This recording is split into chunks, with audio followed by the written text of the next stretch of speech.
Yo, what up guys, I'm Sammy and welcome back to the Soul Brothers channel, and today I'm going to be doing a versus video between the Air Jordan 36 Low and the Nike KD 15. So the price is pretty similar. The Jordan 36 Low is actually a lot cheaper than the regular Jordan 36. It's going for 165 bucks. And then the KD 15 is going for 150 bucks. So $15 price difference. If you guys do want to cop either of these shoes, I try to leave an affiliate link in the description box. But let's get started off with the Tracciones. And if you're playing on a clean court, they're both amazing. I would actually say the KD 15 bites just a tiny bit harder, but the Jordan 36 still has an amazing bite. So on a clean court, you're gonna be good to go. If you're playing on a dusty court, however, I would actually say the KD 15 picks up a little bit less dust. The Jordan 36 picks up a little bit more dust. I mean, the regular Jordan's 36 that I had was a translucent outsole, and then this low is actually a solid rubber outsole. But I mean, it still picked up a little bit more dust than the KD 15. It's still really easy to wipe. You just go boom and you're good to go. But I just had to wipe more frequently than the KD 15. So if you don't really like to wipe, then get the KD 15. But if you don't mind that, they're both really good on a dusty setting. If you're playing on an outdoor court, I don't know guys. I mean, the rubber is soft in both of the shoes. Yeah, I mean, they're both expensive and the rubber is soft. So I wouldn't recommend either of these shoes for an outdoor court. So overall, I mean, I would tie it up, but the KD 15 is just a tiny bit better for performance on a clean court and also on a dusty court. So I guess I'll edge it to the KD 15 a little bit, but the Jordan 36 is still top tier trashing. Alright, as far as the heel to toe transition goes, they're both very smooth, but I would say I like the KD 15 just a tiny bit better. So here in the heel, we got a nice rounded shape, of course, and we have some good compression. Also a nice rounded shape in the forefoot and nice forefoot flex, right? So it's nice here in the KD 15. And then the Jordan 36 Low, same thing, nice rounded shape. We have a fully exposed midsole as opposed to the KD 15, which is a little bit more caged in the back of the heel. And then in the forefoot, nice curve shape, but there's not as much forefoot flex, right? So because of that, I feel like I like the KD 15 a little bit more. I do like a more flexible sole in my personal opinion, but if you want a little bit more arch support and a little bit more torsion support, then the Jordan 36 Low is the better option. So overall heel to toe transition, I would say the KD 15 is a little bit better. All right, moving on to the cushioning setup, it's the exact same. It feels really similar, to be honest, right? So as far as the foam goes, the Nike website says it's Cushlon, which is very interesting, right? So there's nice compression in the heel, pretty nice, but it is caged, and also the Cushlon doesn't feel as soft as a KD 14, which is a good or bad thing depending on if you want a softer heel foam, right? Here in the Jordan 36, however, we have a foam, and like I said, it's not really caged at all.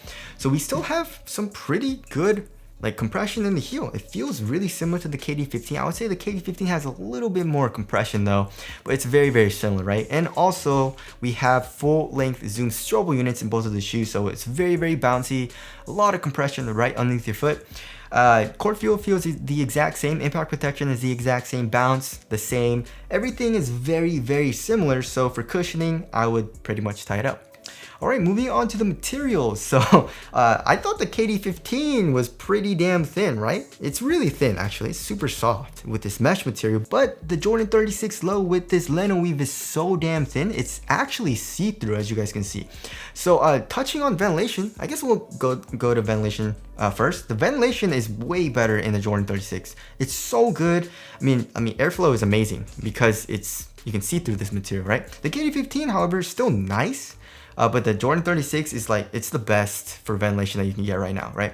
But the quality of the materials, I mean, I would pretty much tie it up. I mean, for a Jordan, it's not the best for quality, you know what I mean? But on foot, I don't really mind, I really like the minimal feel. It feels really nice.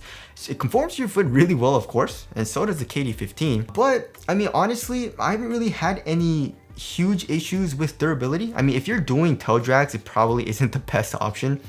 But I mean, I feel like they have the fuse in places where you need the fuse for durability of the material. And then for the tongue, I would actually say the KD 15 has a little bit more padding than the Jordans. And then here in the ankle area, the KD 15 has more padding as well. So if you want the more minimal feeling upper, then obviously go with the Jordan 36. If you want it's still a minimal feeling material in the KDs. It's just the Jordan 36 takes it to another level, right? But the KD15 has nice padding and it's cozy here in the back of the heel and also for the tongue. So if you want that as opposed to more of like a minimal feel for the tongue and ankle area, go with the KDs. Also for the KDs, we have this plastic cage, right? On the lateral and also on the medial side of the shoe.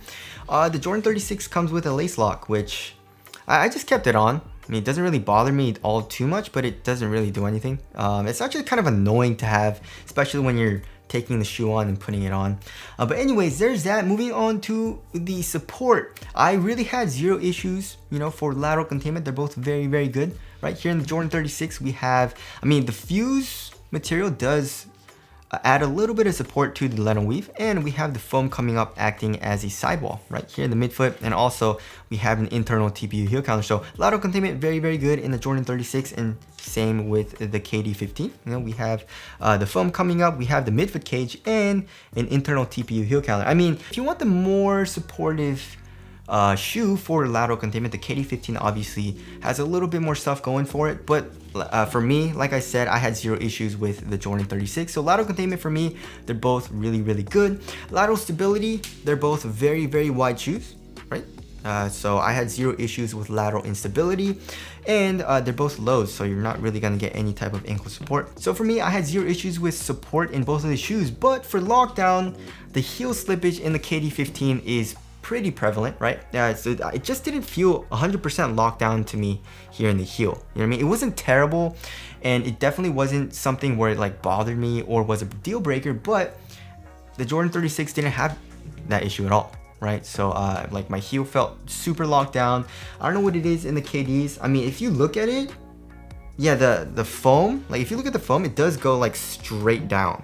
You know, you want a little bit of like a lip or like a little curved shape so that it can contain your heel. But if you look at it, the KD15 does go pretty much straight down. So because of that, the heel containment isn't as good as the Jordan 36 low. So there's that. Moving on to the weight, the KDs are actually like average weight, like 12.73 ounces. The Jordan 36 low is a little bit lighter, right? 11.96 ounces. So I mean, obviously because we have this plastic cage and the material is a little bit thicker, right? But in both of these shoes, when you're playing in them, it just feels really, really lightweight, very, very responsive. Like the traction is really good. You get that extra bounce from the Zoom Strobel unit. The materials feel really, really minimal. I guess the, you know, the overall feeling of the upper in the Jordan 36 is a little bit more minimal, like on foot. The KD15 is a little bit more cozy, right? So I guess if you want the more minimal feeling shoe, you can go with the Jordan 36, but they both feel really, really responsive when you're playing both of them. All right, moving on to the aesthetics. I think I like the Jordan 36 low better. I mean, this shoe, it looks so good, and it's like all the PEs that have come out look so good in the Jordan 36 low.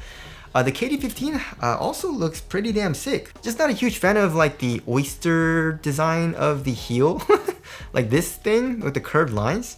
So I think the Jordan 36 low looks a little bit better. All right, moving on to the durability. I mean, overall durability of the shoe, I feel like the KD15 is going to be better. The lentil weave does not seem like a very durable material. So if you want to save money and you want a shoe that lasts longer, yeah, probably stick with the KD15s. All right, so wrapping things up, overall performance, I would actually say I like the Jordan 36 better. I do like the more minimal feel. I like the better ventilation.